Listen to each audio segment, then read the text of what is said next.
Olá, seja bem-vindo a mais uma videoaula do Planilheiros Brasil. Eu sou Renato Lira e hoje vamos falar sobre como, a partir de um link da internet que retorna um arquivo, inserir essa informação dentro do seu Power Query para você automatizar a extração de dados.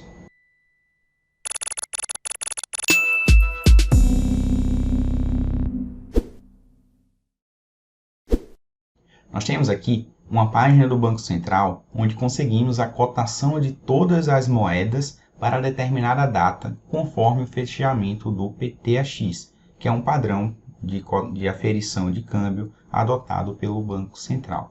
Para cada moeda, a gente tem a taxa de compra e a taxa de venda para converter a moeda em real e a paridade de compra e a paridade de venda, que, a depender do tipo, se é o tipo A ou tipo B, a gente multiplica ou divide para conseguir transformar essa moeda para o dólar. Se a gente descer, nós temos centenas de moedas mais o ouro e na paridade a gente tem as regrinhas para fazer a conversão. Mas um detalhe que, se você perceber, ele nos dá a possibilidade de baixar o arquivo. Esse arquivo que, se eu copiar o link do download e abrir um Power Query novo em um arquivo novo do Power BI, a gente pode adicionar uma nova fonte, como da web, e colar esse link salvo no Ctrl+C. Se você perceber, ele vai ler, identificar que é um CSV e já abrir os dados para aquele dia em específico, que no caso seria o último dia útil em relação à data de hoje. Porém, a gente tem um problema, as colunas elas não estão nomeadas, porém a gente consegue vir aqui e manualmente alterar uma a uma.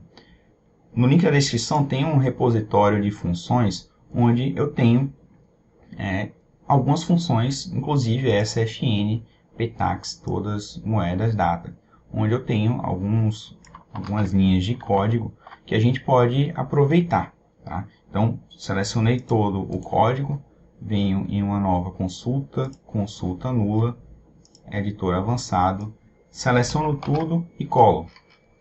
E vou pegar aqui o nome da função, para alterar o nome dessa consulta para a própria função. A função já está pronta, mas a gente vai construir ela junto, eu só estou querendo a etapa de renomear colunas, que basicamente seriam essa aqui.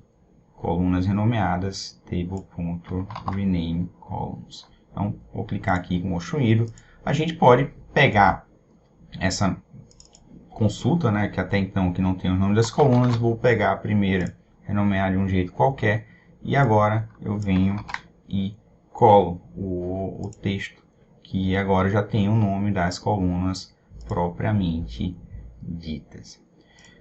Ok, esse é um caminho onde eu pego o arquivo para 2021, mês 10, dia 29. Como que dinamicamente a gente consegue alterar esse valor? A gente consegue criando a função personalizada, onde a gente já falou, o ideal é a gente sempre criar um novo parâmetro. Esse novo parâmetro vai ser data, não vai ser obrigatório, e o valor atual vai ser o último dia útil, que é 29/10 de 2021. Dessa forma, eu consigo, na minha consulta que eu acabei de criar, eu consigo selecionar esse trecho de código que eu quero que seja alterado dinamicamente, aperto Shift aspas, ele isolou esse texto e é comercial 2 vezes. E eu consigo fazer uma referência para o meu parâmetro data. Sendo que aqui a gente tem um problema. A minha data está no formato de data no Power BI. E aqui eu quero que ele seja um texto. Existe uma função que é date to text, onde a partir de uma opção de data, a gente coloca o formato que a gente quer. E a gente quer o quê? Ano com 4 dígitos, year, year, year, mês com 2, mês tem que ser maiúsculo aqui, e dia com 2. O que faltou? Faltou o argumento daqui. E agora eu tenho para o dia 29 esses valores. Se eu alterar aqui e colocar no dia 27, a gente tem os valores alterados. Sendo que isso cria um problema, tá? Se a gente colocar aqui nas configurações de fontes de dados, ele nos dá essa mensagem, que algumas fontes de dados não podem ser listadas devido a serem consultas criadas manualmente. Isso quer dizer que ele tenta identificar a fonte dessa consulta como o resultado final desse string de texto. Porém, esse string é dinâmico, a depender do parâmetro que eu passar para a função. A função web.contents, ela tem um parâmetro adicional que permite a gente contornar esse problema. Mas, primeiro, por que isso é problema? Se no meu Power BI Desktop eu consigo atualizar sem maiores problemas. É problema porque no Power BI Serviço ele é um pouco mais queixo duro. E um dataset com esse tipo de ETL, ou mesmo um Dataflow com esse mesmo tipo de ETL, ele simplesmente vai retornar erro, porque ele não consegue identificar qual que é a fonte de dados. Como que a gente contorna isso? A gente contorna isso alterando os parâmetros da web.contents, onde até o fechamento barra eu adiciono um novo item, que seria um registro, onde eu escrevo relative path igual a o resto do texto que eu acabei de colocar. Então eu consigo fechar aqui o meu registro e a minha expressão continua funcionando do mesmo jeito, sendo que agora se eu vier na configuração de fontes de dados, aquela mensagem não ocorre e consequentemente ele vai conseguir atualizar na nuvem no Power BI Serviço. Tá? Então, isso aqui é o comecinho da função, tá? E a função ela vai um pouco além, pois ela acaba interpretando as mensagens aqui do final, onde a gente consegue ver que para converter para dólar, se for do tipo A, a gente multiplica, e se for do tipo B, a gente divide. Na verdade eu puxo, né? A divide, B multiplica, para poder a ordem de grandeza da conversão ficar correta. Então, dessa forma, a gente consegue criar uma função. Deixa eu renomear aqui para exemplo fn pega dólar. Deixa eu deixar salvo aqui. E com uma consulta que aponta para um parâmetro, eu vou conseguir clicar com o botão direito, criar função. O nome da função vai ser fn pega dólar. E ele vai criar as pastinhas com o parâmetro que alimenta o meu exemplo e a função propriamente dita.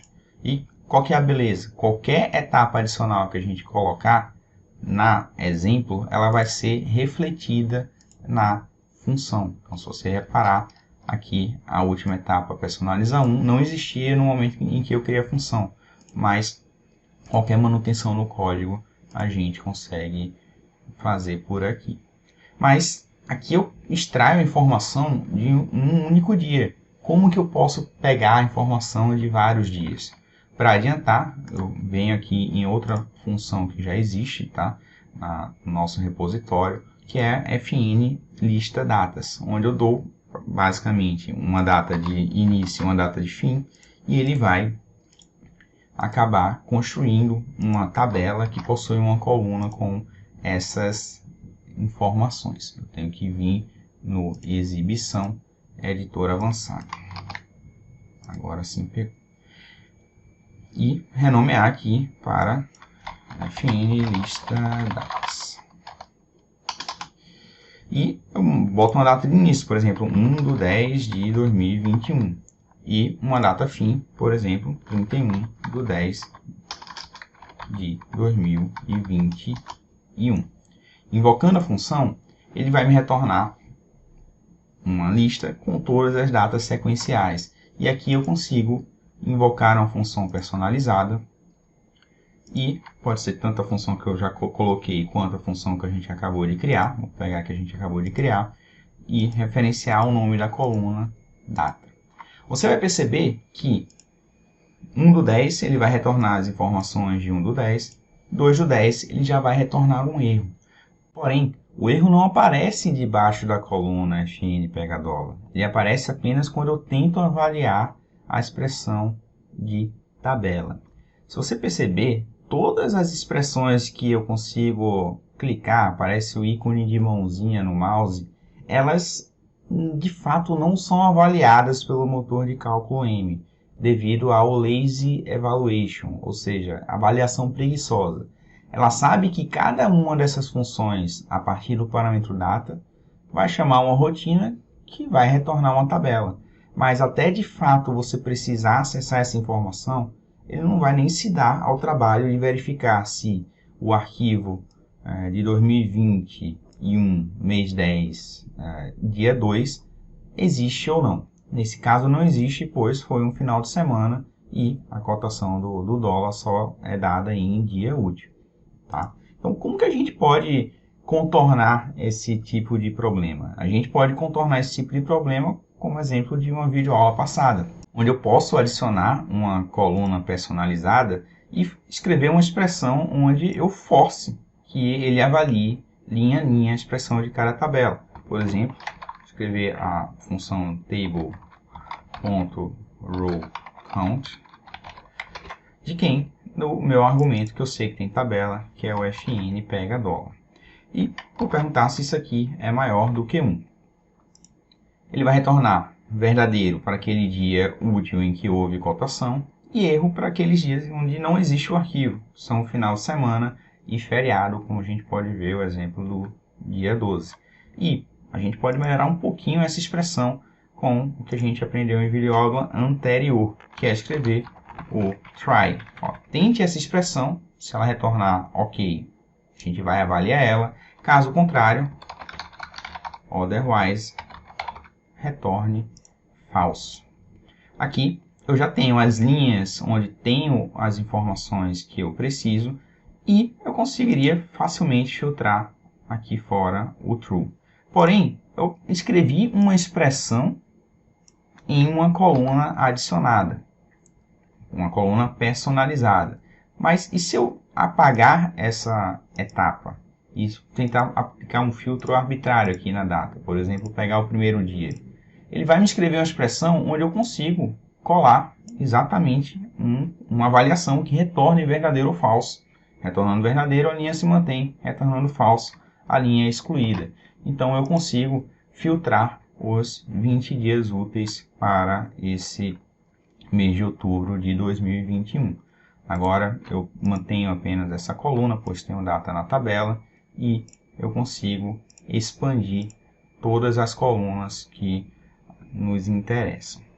Só tome cuidado se você for pegar um período de tempo maior, pois alguns sites eles identificam um comportamento anormal de pessoas solicitando informações e é passível do Banco Central bloquear o IP da sua máquina, tá? Então, se você for utilizar isso, tente utilizar com um range menor e usando o Power BI Serviço, é sempre recomendado configurar com a atualização incremental.